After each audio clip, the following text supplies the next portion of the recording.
Happy Friday, everyone. I'm Barbara Ham-Lee. If you're the parent of a school-aged girl or are responsible for one, please stay tuned to Another View today. We're talking with Monique Morris, author of Pushout, The Criminalization of Black Girls in Schools. Morris provides research on the disparity of discipline of African-American girls in our schools and offers ways for schools, parents, teachers, and the community at large to allow Black girls to live and learn with dignity, respect, and opportunity. It's a look at our schools through the lens of our girls. Stay tuned. Another View is next, right after this news from NPR.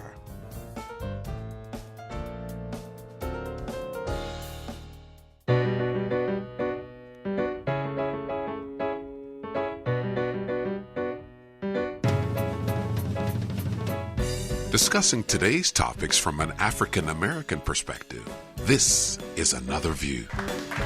Good afternoon, everyone, and welcome to Another View. I'm Barbara Ham-Lee. We have with us today Dr. Monique Morris, author of Pushout, The Criminalization of Black Girls in Schools. She will join us shortly to talk about discipline and disparities when it comes to African-American school-aged girls. But first, joining us by phone is Linda L. Davis, Executive Director of Educational Services for Hampton Roads, Inc.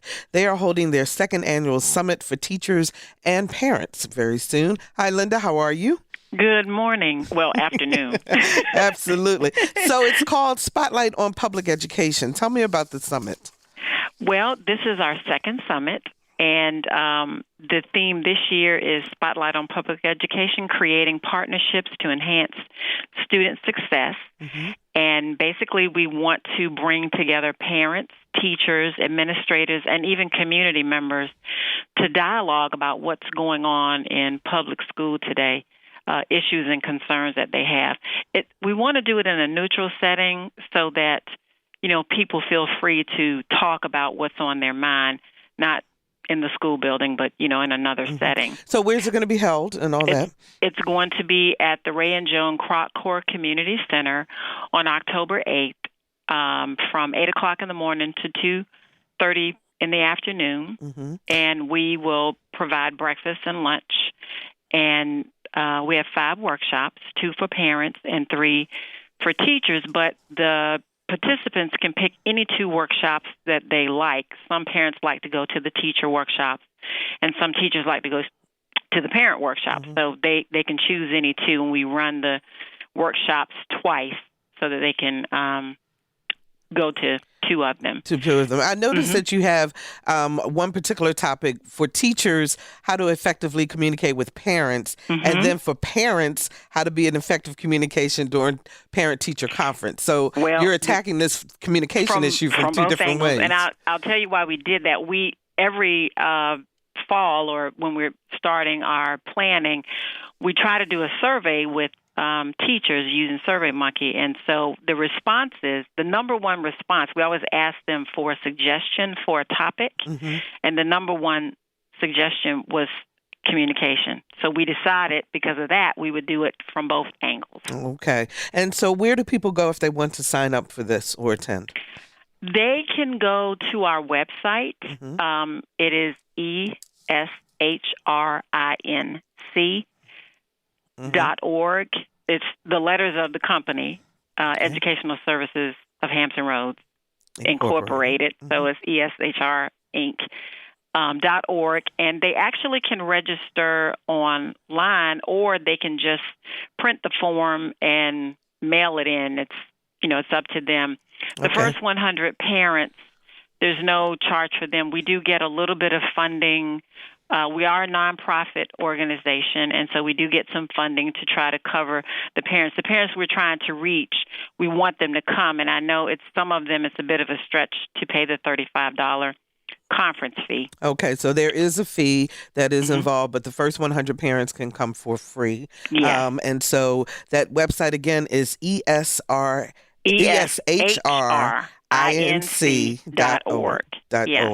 Exactly. Mm-hmm. And is there a phone number people can call? Yes, 757-409-0349. Okay. All right. So that is going to be held on October the 8th from 8 until 2:30 p.m. at the Salvation Army Ray and Joan Kroc Joan Kroc Core Community Center. I know it's a mouthful. No, it is.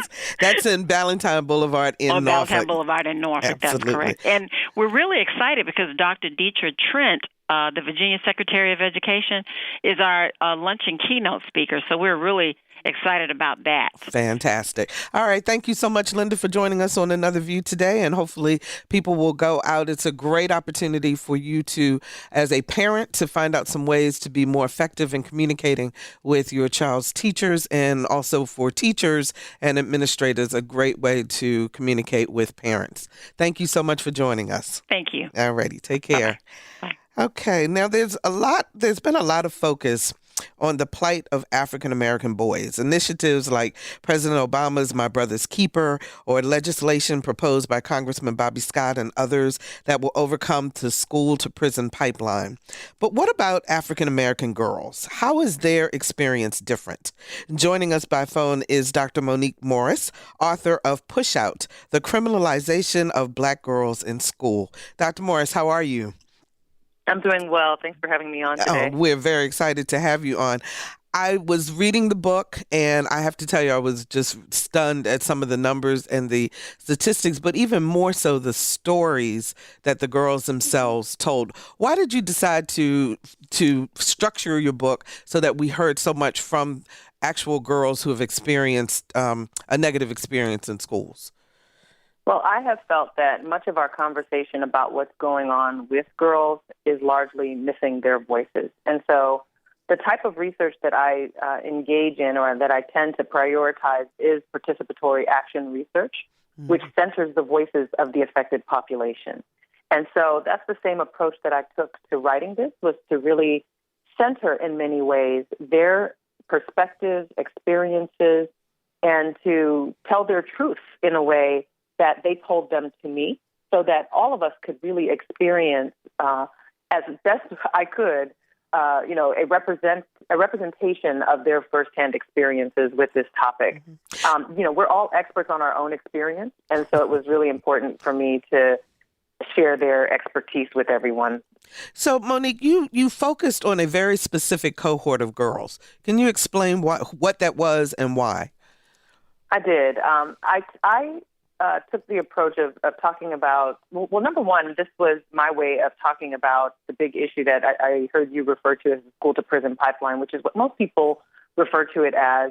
I talk about this phenomenon, particularly as it pertains to girls, as school-to-confinement pathways, as a way to get us a step back a little bit and understand that there are multiple pathways to confinement, and that when we're talking about prisons, we'll largely talk about men because of the disproportionate way in which they show up in prisons.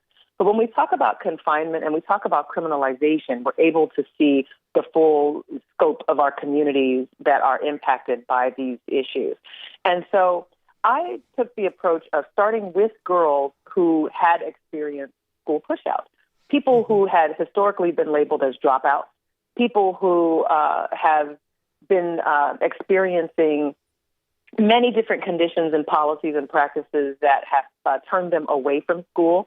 A number of these girls have been involved with the juvenile legal system, and a lot of that was in response to the notion that the research has shown, which we know to be true, which is that education is a critical protective factor against contact with the juvenile legal system. And so if we know that education plays this big role, then let's talk to girls who have had some trouble with education and who have ended up in the juvenile legal system.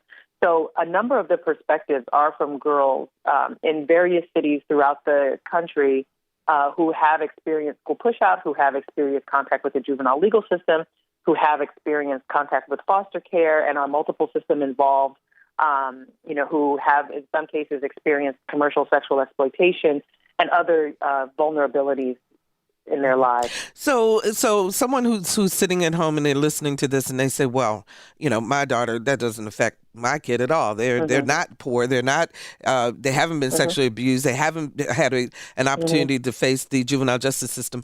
The things that you've seen, though, in terms of the disparities in discipline and so forth, does that apply to them also? Yes, and for that reason, I also include narratives of high-performing girls, girls who have experienced, not discipline per se, but differential treatment in the classroom that trigger historical trauma and that inform the way in which Black girls are interacting with this institution of education, as we all have it in our various communities. So give us an example. I went to very high-performing schools, right? And I think that it was, really important for me to include those perspectives, partly because there's a unique way in which, Black girls demonstrate and share having experiences with educational policies like dress code policies, that there are certain attitudes about or responses to what is perceived as their attitude that render them vulnerable to differential treatment, where educators sometimes will have a different set of expectations for them that are oftentimes not as rigorous as their white and Asian counterparts, where Black girls are experiencing a policing of their bodies with respect to the dress code, where they may show up in clothing that is questionable in terms of its adherence to the dress code, but certainly not something that they don't see their other counterparts wearing. And that Black girls are talking through and experiencing learning in a way that is largely informed by this legacy of slavery and segregated opportunity. Whether your school is a high-performing school or a low-performing school, there's this way in which those conditions have socialized punishment and discipline as an appropriate response to Black girls when they make a mistake or get in trouble. And that happens across the board. Okay, so Monique, let me ask you, first of all, to give us an example when, use the clothing as an example. Because I know there's a story in your book that shows kind of a disparity in terms of the way the African-American girl was treated versus a white girl. Can you tell us about that? 'Cause I'm trying to get my audience to understand that we're not just speaking in general terms, but there are some very specifics that came through your research. So the interviews and the research that I conducted for Pushout revealed the story of a girl I call Deja, who talks about showing up in school with very short shorts on. And she was based in California, and it was very hot in the first couple of days of school. So she arrives at school in short shorts, and the administrator tells her, stop, you can't go forward. You have to go home and change your clothes. And she described herself as a thinner girl, so she didn't think it would be a big deal because she just wanted to wear short shorts on the hot day. And the administrator told her to stop, but at the same time that she's in the office talking to the administrator, trying to get them to change their mind so she could just go to class, a white girl shows up in the exact same shorts and is handed a pass to go to class. And so at that point, Deja looks over and she starts to protest, and she says, well, wait a minute, why do I have to get sent home and she gets to go to class? And if this was a function of body type, she's thicker than me. So why am I being differentially treated because I'm showing up in the clothes? And the longer story that I didn't include in the book was that she goes to class anyway. So she says, forget it, I'm going to class. And she gets to class, and they pull her out of class, tell her to come back to the office because now she's seen as defiant, right? And go ahead. Hello? Protesting and saying, you know what, I'm not going to go home because if I go home, I'm not coming back, right? She's very clear that this, to her, was an example of how not only was another girl allowed to attend class because there was a prioritization of her education rather than her body type, but the administrator actually turned to the Black girl, to Deja, and said, okay, I'm going to let you go this time, but don't let the boys feel it. We keep losing you. Are you there, Monique? We will try to call you back and see if we can get her back online, Lisa. In the meantime, there you are. Are you there? Yes, I'm sorry. Okay. I'm here.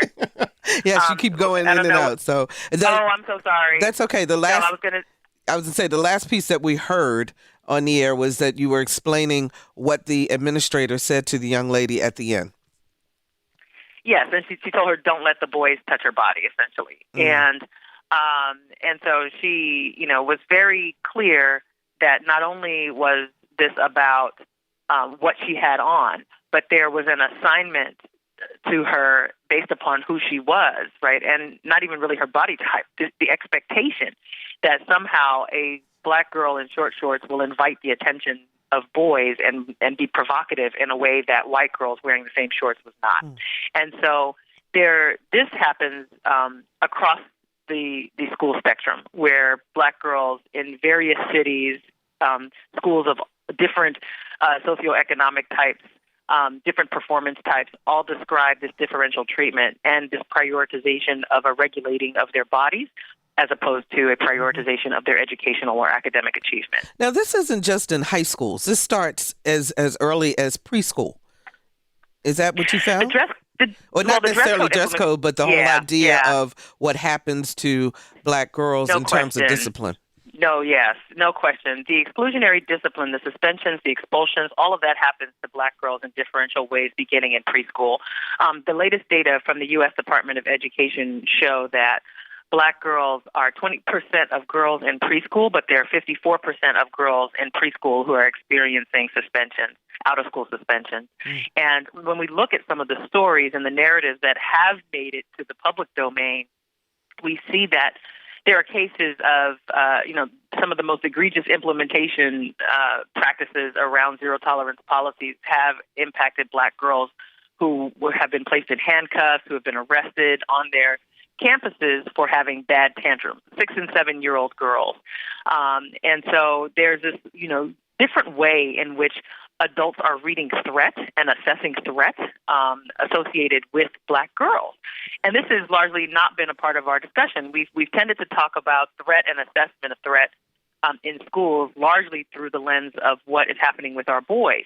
But I wanted to make sure that we begin to explore the various ways in which Black girls' tantrums are producing similar outcomes around arrests and contact with the juvenile legal system, and in some cases with the criminal legal system when you have a police officer placing a child, a baby girl, in handcuffs for having a tantrum in class. So there was a study by the University of Pennsylvania Center for the Study of Race and Equity in Education, and it's the disproportionate impact of K-12 school suspension and expulsion on Black students in southern states. That's by Edward J. Smith and Sean Harper. And nationally, and then I can talk about Virginia, but nationally, the percentage of, there are 24% of all students in school are African American. But nationally, 44.7% of girls have been, of all the girls suspended are Black, compared to 35.4% of boys, of Black boys. So what this is showing us is that this is happening more to girls than boys, even though the narrative thus far has really been focused on African American men. And that is partly because of how we come to understand the numbers, right? When we look at the proportion of girls, when we look at sheer numbers, boys show up in larger numbers. But when we look among boys and we look among girls, Black girls have the greatest racial disparity, even though there are greater numbers of boys who are impacted by exclusionary discipline. And that's one of the reasons I don't do the comparison between boys and girls. And it's an important thing to understand in our own public consciousness as we start to understand and to make sense of what's going on. Almost in every case, the numbers of boys in trouble with the law or with the justice system will be greater than the number of girls across the board. So the comparison to say, our boys are in more trouble, quote unquote, than our girls is an accurate reflection to the extent that it covers the number of people impacted. However, when we look at a couple of different things, we start to see that the risk is actually greatest among girls. One, you see that, as you described, the proportion of girls, Black girls, who are involved or in contact in some way with disciplinary practices, with the juvenile legal system, the proportion, when you look among girls, is greatest among Black girls. And so, we see the racial disparities are even greater among girls than they are among boys. There are some jurisdictions where the highest number of kids impacted by the suspensions and expulsions might be Black boys, but they're immediately followed by Black girls, and then other boys, and then other girls. So even in some of the cases where we might see that, typically one might expect to see more boys and then more girls, and then girls show up after the boys. We still see in some jurisdictions Black girls showing up before other racial groups of boys. And so, that begs the question, really, what is happening here? And that is at the center of Pushout for me, is really an exploration and the beginning of a conversation about the way that there have been historical constructs of Black femininity that are, problematic, and ways in which we enforce practices and policies to respond to some of those ideas. And I talk a lot about the hypersexualization of Black girls, the misinterpretation of Black feminine forms of expression that are often read as combative or defiant. Explain. Give me an example. So there's a girl in the book that I talked to. She's a 13-year-old Black Latina who talks about the attitude.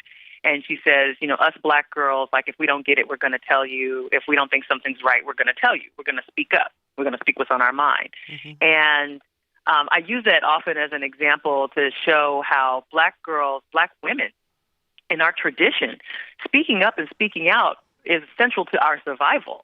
That, in many of our discourses and in many of our families, and even during Black History Month, when we start to celebrate the women who made vast contributions to society's advancement of democracy, we're talking about women who spoke up, who spoke out. We talk about Fannie Lou Hamer. We talk about Rosa Parks. We talk about all of these individuals who were willing to stand up and speak out.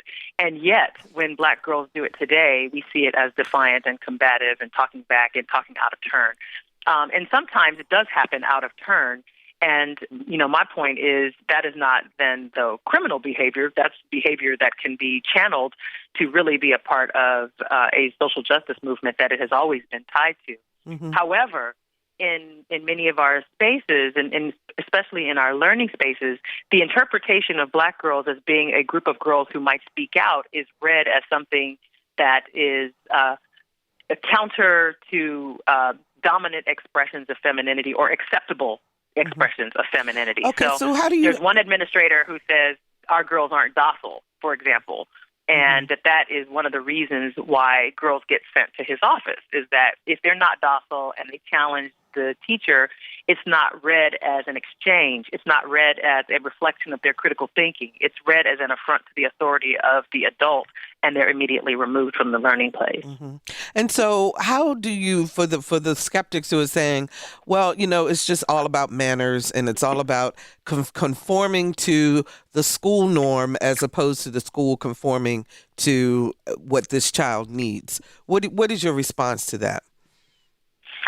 School is about learning, and there are certainly effective ways to communicate and certainly ways that, we can respond to some of the problematic ways in which children across the board might communicate with a teacher. Mm-hmm. However, Black girls are disproportionately told to be quiet and are silenced in a way that does not acknowledge their speaking up in the first place, again, as an act of critical thinking. It's just seen as having a bad attitude. And so beyond the issue of manners and beyond the issue of, whether or not there was profanity, there's a way in which educators have long been a part of a tradition that responds to student misbehavior or that responds to students who are exhibiting, certain forms of expression that we would not prefer to have in school, with love as opposed to with punishment, and with correction and co-construction as opposed to really just trying to get into a battle of wits, which is unfortunately where many of our schools and educators, adults in general, go when they are working with young people. And so, I think it's important to separate out and really, spend some time reflecting on our own practices and our own expectations for girls, and the ways in which we are placing our own, preconceived notions about what it means to be a good girl and what that has, and how some of our cultural norms wrap themselves around these expressions and these understandings in a way that sometimes can confine girls and prohibit their full development and engagement. And so, for me, it's not about saying this is bad behavior and that's fine in the classroom. As a person in the classroom, I want to be treated with respect, just like I want my students to be treated with respect. That's one of the things that's one of the reasons, rather, why I emphasize this idea of co-constructing a climate of safety from the very beginning. Because once you get to know your students, once you get to have that relationship built and established with your students, they're far less likely to challenge in ways that are seen, universally as disrespectful. They're far less likely to be negative in space. And when they do speak up and speak out, even if it's with a little, tone, it's something that can be understood as an opportunity for correction rather than an opportunity for punishment. Absolutely. If you're just joining us, we're talking about disparities in education and discipline for girls within our public schools with Monique Morris, author of Pushout, The Criminalization of Black Girls in Schools. So your whole point in terms of the book, because I think in the beginning, some people may, as they're reading it, may want to take on the idea that you're saying, oh, just excuse this behavior, change the way that you teach. That's not what you're saying. You're saying these things don't have to add up to ankle bracelets, taking people out of school, et cetera. That is exactly it. What I'm saying is, number one, my very first job was a teacher, was as a teacher. And I think that it's really important to understand that I believe that the vast majority of educators go into this profession because they love children and believe in the promise of education. And I also understand that because education is part of a system, or because educators are participants and agents of a system that is really about whether we provide young people with the skills and tools to challenge structures of oppression or participate in these structures of oppression to make them lasting and part of the status quo. I know the power that comes with standing in front of a group of young people and shaping their minds and shaping their ideas and responding to their ideas. Now, teachers are not in this alone, right? I mean, parents are critical partners. There are other stakeholders in community that also need to be a part of this conversation, because much of what I describe and what I talk about in Pushout that I think is really important, and I don't want to get lost here, is that many girls, the girls who are most at risk of school pushout, who are most at risk of being in trouble and experiencing the suspension and the expulsion, are often dealing with other traumas that are not recognized as trauma. So a lot of these girls are dealing with sexual victimization and violence, physical victimization and exposure to violence, but their exposure to these structures of oppression are not acknowledged as trauma. They're just seen as bad, sassy, fast girls.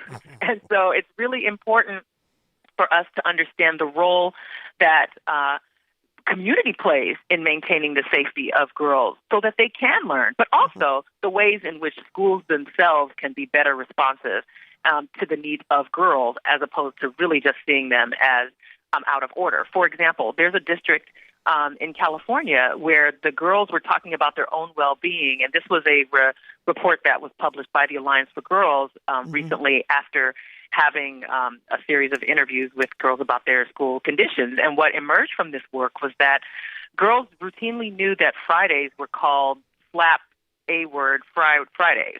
And so when they talked to them, like, what do you mean? What is that? They said the boys every Friday would start slapping them on their behinds. And, for me, I see this as essentially a hostile learning space where they had to go to school every Friday expecting to be sexually assaulted. Right? And that educators were looking at this, laughing it off, or turning a blind eye to it, without recognizing the way in which this can be traumatic, especially for girls who may have experienced their own sexual victimization out of school, right? That this is triggering in many ways. And for those who hadn't, they might laugh it off and they might even participate in it in a bit, but it's partly because of their coping strategy to this very unhealthy learning space, right? So did they talk to the school? I mean, what was the school's response to? So the school, the district is responding to it now to try to understand, really what's going on and to try to make sure that the girls who have come forward with this are safe in a way that they were not before. But, these kinds of conditions happen every day in different schools. The girls sometimes feel empowered enough to communicate that with the adults, and sometimes they don't. But at the end of the day, what we're talking about are kids who are participating in negative behaviors or who are participating in, some of the subcultures that render them vulnerable to violence because they have been exposed to violence. The one thing that I do repeat often in this book is that hurt people hurt people. And so even the girls who are the fighters or the ones who are causing, disruptions in the school, there are ways to build relationships with these young people so that if they can't be in the class, they don't necessarily have to be in the juvenile hall, right? Gotcha. Or if they end up in the juvenile hall, they don't necessarily have to have their education ended at that point, that their brain is still capable of processing a new alternative. And for many of the girls who do end up in juvenile hall or who do end up in contact with the juvenile legal system, they too want to learn how to advance their educational achievement. They too understand the power of education, and so we must really think about ways to expand our capacity to respond to that so that we can keep them safe and the people that they're around safe. So, I don't believe in the disposability of children. And so it's really important to think about how we are going to move into these spaces and provide better services and structures to respond to those who are greatest in need. And I think that's a really important point that you bring up, because I want you to talk a little bit more about the girls' attitude about learning.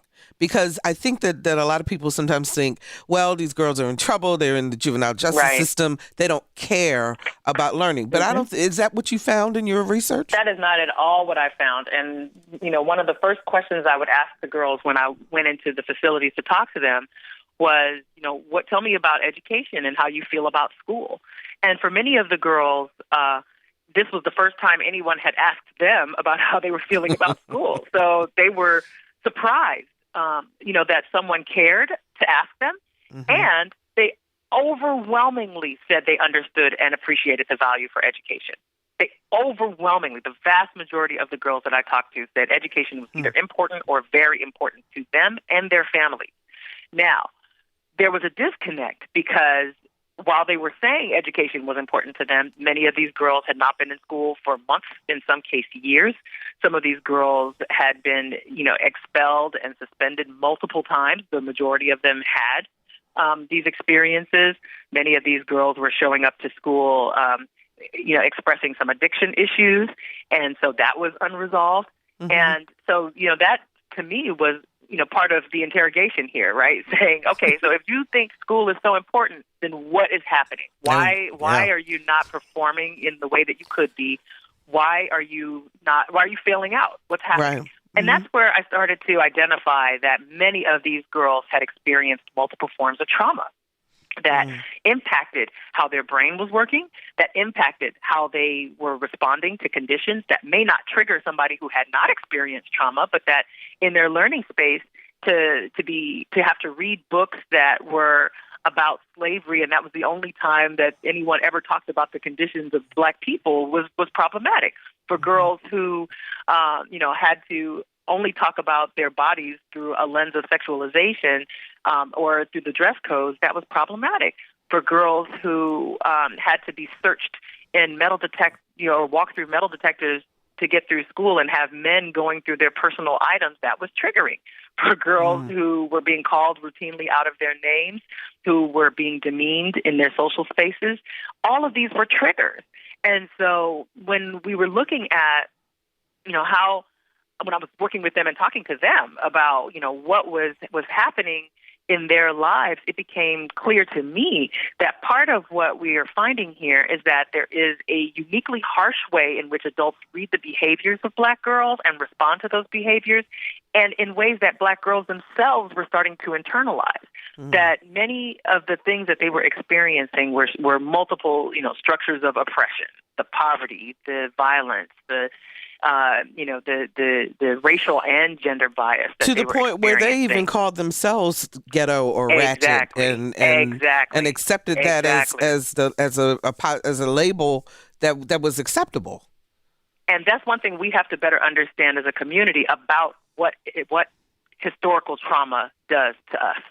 So we talk about internalized oppression, right, where we take the ideas that are the most negative about our communities and we breathe them in like toxic fumes and we say, yeah, this is true, right?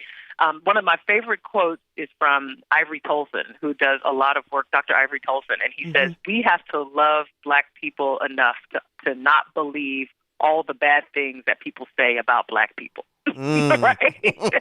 We have to love ourselves enough not to believe all the negative things that people say about us. And so for these girls, that goes to the N-word then too. Yes, all of it. And so, for these girls who have been told all these negative things about who they are, what they're worth, who's going to do what to their bodies, that when they walk through life and they walk into schools where there's a reinforcement of these ideas, they don't know what to do.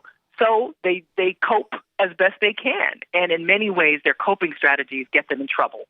And so that's part of, again, the harder, broader work that we need to do is really around tackling and healing from the historical oppression that many of us are showing, but also that we can build out systems and structures to hold institutions accountable for the ways in which there still might be this rendering of Black students as worthy of punishment as opposed to being worthy of love and other intervention. And I say that because I know there are other schools, we see other schools that are not disproportionately populated by Black and brown children who are doing those things. So we know that it can work. We know that it can work.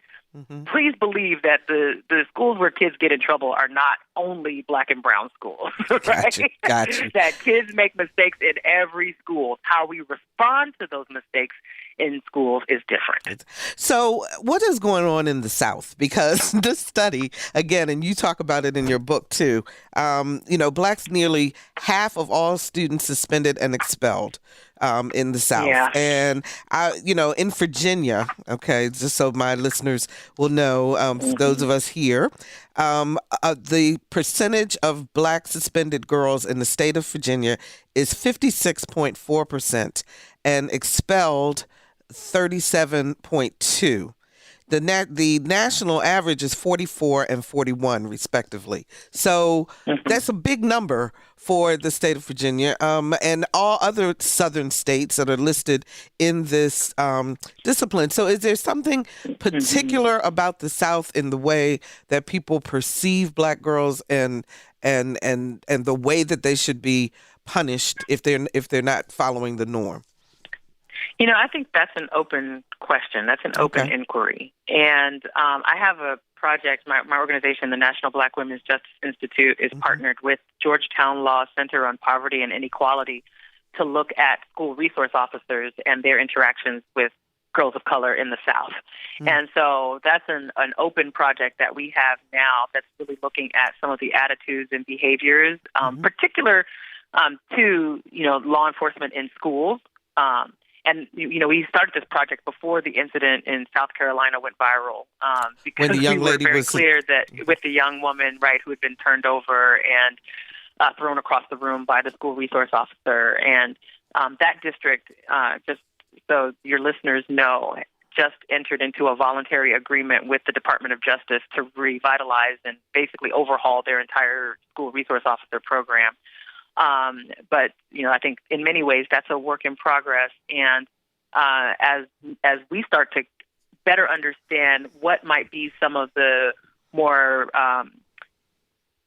deep-seated ideas about expressions of femininity, about good versus bad behaviors, cultural norms, Southern cultural norms about what good girls do and how they behave, as well as Southern cultural norms about discipline, I think all play a role in this work. I have had conversations with adult officers in schools who say things like, yeah, these kids need more discipline, and if the parents aren't going to do it, then I'll do it. Or they'll say things that suggest an abusive and violent reaction to the, I would say, normal adolescent behaviors or pre-adolescent behaviors that Black children exhibit as other children exhibit them. And, I'm hopeful that our research will begin to explore these questions and provide us with a greater opportunity to understand really what is going on and what some of those, what that produces, right? Again, what does a violent reaction to, we talk about young people learning violence out in community, but we often fail to acknowledge the ways in which we might be exacerbating or participating in their learning about in violence. School. So as individuals, and within the schools and outside of the schools, what can we do to help these young women, young girls, to learn to cope so that they don't necessarily have to, or if they use violence because that's what they've learned, how do we help turn them around? Yeah, so I think there are a couple of things. There's the how to help the girls turn it around, and there's also the how to help schools be better responsive to the needs of children. And we got 6 minutes. You got 6 minutes to do both. So the quick version. And I say that because I think it's really important, and I'll say this fast. It's really important to make sure that we don't locate, again, we don't blame the victim, right? Don't only have conversations about what's going on with the girls and modifying their behaviors without talking about the structures of the school. So in terms of the girls, I think it's really important to have broader conversations out in community and in homes about whether they feel safe in school, to really challenge ourselves to think about safety outside of whether someone has been shot in the street, but also to recognize that there are multiple forms of violence that girls are living with daily, and that sometimes when we think that this is not happening, it actually is happening, and that is partly why these girls are acting the way that they are acting in schools. There is, I think, a way for us to build better trust in communities. And one of the things that I have suggested to folks is that if they are part of a civic organization or a church community or any other faith community that volunteers regularly, to partner with a school and to provide an opportunity, a consistent way to show up in schools if you can, to let the young people know that there are folks in their communities who care about them and who can help be that liaison consistently and provide mentorship opportunities for these girls. Many of these girls do not have mentors or have other adults available to them, particularly those who are most at risk of school pushout. And so really understanding how to be that consistent adult voice and establish that relationship with the young girl is important, especially if there's also a need to be that liaison between the school and the girl in crisis. And then for the girl, the school? Yeah, and then in terms of the school, I think it's important for individuals who are part of the community to challenge their schools to really think about centering the conditions of Black girls and begin by asking the question about whether they have been impacted, and if so, how, by policies that on their face might be, race or gender neutral, but to really explore and collect data on, who is being disproportionately impacted by suspensions and expulsions, what are some of the decision-making processes that are there, and how can, how they can be a part of a community that is starting a conversation about keeping our girls safe and keeping them out of trouble. So in the back of the book, I will say there is an appendix that I include that does include some of these questions and others for parents and community members, for educators, and for the girls themselves. And that's a compilation of the most frequent questions that I get on this topic as a way to start a conversation. I'm really hopeful that this is the beginning, not the end of a conversation about how we provide safety and work with our girls to co-construct safety in school. And so how is your other research coming in terms of the next phase is going to be taking a look at the southern states and what's going on? Is that right? We have, the specific to school resource officers, we've been looking at southern states. And so, when Georgetown and NBWJI, when we finish this project, we'll certainly produce some public materials that individuals can take a look at. But in terms of the next creative project, I think I'm going to move into exploring historical trauma more directly. Okay. And so you got a minute left. Just give a word of encouragement to the audience in terms of what we need for our girls to help our girls first of all, cope. Thank you for that. I think one of the things that I like to say that I think is really important is our girls should understand in every space that they are sacred and that they are loved by us. And so if we know that education is a critical protective factor against contact with the juvenile legal system, We should be doing everything we can to keep them in schools, not finding creative ways to turn them away from schools. Again, this is about centering their well-being and showing them that they're loved, and this is something that I firmly believe we can do. Okay. Dr. Monique Morris, author of Pushout, The Criminalization of Black Girls in Schools. Thanks so much for joining us here on Another View. We really appreciate it, and we will be right back.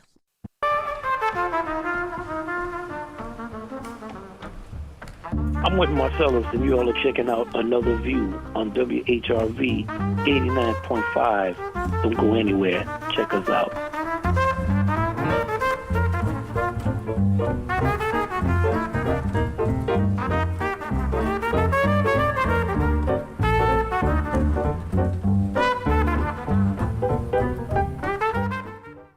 And welcome back. So how would you like a history lesson that takes you around the globe in less than 2 hours, incorporates the insight of Langston Hughes, at the same time capturing the power of the oceans, and it's all accentuated by a beautiful musical score? Oh, did I mention there's also a love story? It's all a part of Virginia Stage Company's latest production, I Sing the Rising Sea. Our Lisa Godley takes us behind the scenes for a sneak peek at a story that looks at sea level rise and so much more.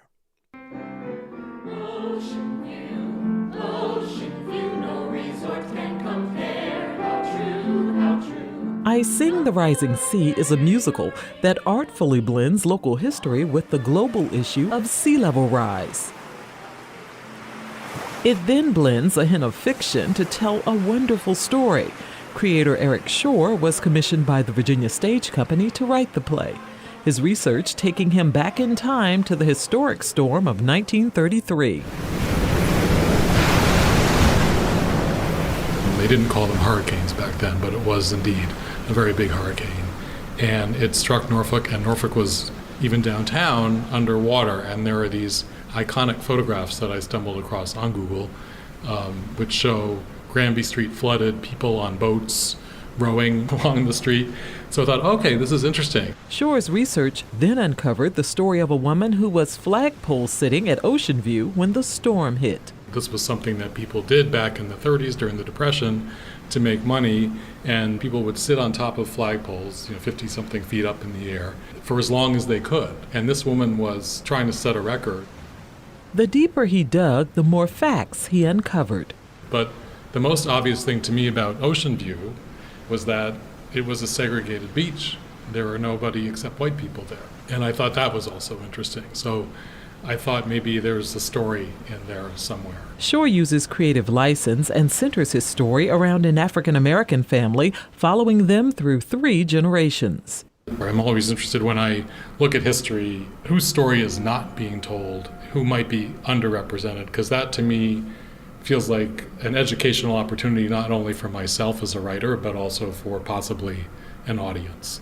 And if you can use history or unknown parts of history to tell a story or to show people what that history was, I think it's interesting. Beginning with the young child Granby, who loves the ocean he's forbidden to swim in, and befriends the pole sitter. Tavon Old Sample plays young Granby. Granby is very adventurous. He's a very curious 11-year-old, and he loves everything about the sea. He loves everything about the crabs and the fish and everything that involves the sea. And he meets Rosa, which is her stage name, but her real name is Ruth, and they end up becoming really good friends. It's hard to comprehend by the time that starlight reaches our eyes. It's traveled trillions of miles. Granby carries his love of the sea with him into his career as a scientist. Maurice Murphy plays the adult Granby. He finds out who he is being an African-American man in the 40s in Norfolk, Virginia. He's an orphan, so he's never actually had a chance to have a relationship with another man of color. He then meets one of the most prominent poets of the time, Langston Hughes, and through that relationship he gets to figure out who he is as a man. Anthony Stockard is Langston Hughes. He visits Langston here in Norfolk. I mean, it's based off of actual events. And then we sort of have a meeting later on in life at a restaurant in New York, and he takes him on as a mentor. And every time Granby hits a wall, it seems that Langston is there to encourage him and to see him through. I Sing the Rising Sea may start in Norfolk, but takes its audience around the globe, spanning multiple generations and relationships that center on a common goal, the importance of working together to save the planet. As I was researching it, I came across a quotation from a Princeton University professor who said that climate change as an issue is basically the equivalent of civil rights. And I think what he meant by that was there's never been an issue since civil rights where our entire national livelihood is at stake. And that also really hit me. And it made me feel like this play that I was writing, because it does have to do with civil rights and climate change, was the right thing to be writing, because what he said was sort of unifying those two things, and the struggle to save the planet and the struggle for civil rights are, I think, extremely, extremely important. For Another View, I'm Lisa Godley. And I Sing the Rising Sea will run through October 9th at the Good Theater on the campus of Old Dominion University. If you remember, the Wells Theater is undergoing construction. So it is at the Good Theater on the campus of Old Dominion University. I want to take a moment to remind you that we are starting yet a new season of town hall discussions in our Race Let's Talk About It initiative here with Another View. Our next one will be held on Saturday, October the 1st from 2 until 4:30 at Boyd Dining Hall on the campus of Virginia Wesleyan College. Now, the topic is standing together in a culture of fear. It's free, but we need you to register. So if you will go to WHRO.org/talkaboutrace, you can sign up there. Now, we will begin the conversation on Friday, September the 30th with Clint Smith. He is a professor from Harvard University and a TED Talk phenom, as they call him, and he will focus on our topic of standing together in a culture of fear. His TED Talk is The Danger of Silence, and in that TED Talk, he talks about how important it is for all of us to engage as opposed to being silent when we see or hear people say racist or hurtful things. He's also the 2014 National Poetry Slam champion, and he has several fellows, and he served as a cultural ambassador for the U.S. Department of State. So he will be here with us on September the 30th, and then we will continue the conversation in the community at Virginia Wesleyan College at the Boyd Dining Hall from 2 until 4:30 on October the 1st. It is free. Please come. Please register at WHRO.org/talkaboutrace. You can sign up there, and our sponsors for this event are Virginia Wesleyan College and also the Fort Monroe Authority. And that's our show for today. If you'd like to hear it again or share it with a friend, please visit our website, anotherviewradio.org, and download the podcast. You can take Another View with you on your phone or tablet by downloading the WHRO Media app, and you can find that at your app store or on Google Play. Next week, it's Another View on Health with cardiologist Dr. Keith Newby. We will take a fresh look at how health is about much more than your physical body. Our theme music was composed and performed by Jay Sennett. Lisa Godley is our show producer. Victor Bowen is our audio engineer, and Nicholas Thomas was on phones. I'm Barbara Ham Lee. Have a fantastic weekend, everyone. Let's get together again next Friday at noon for Another View.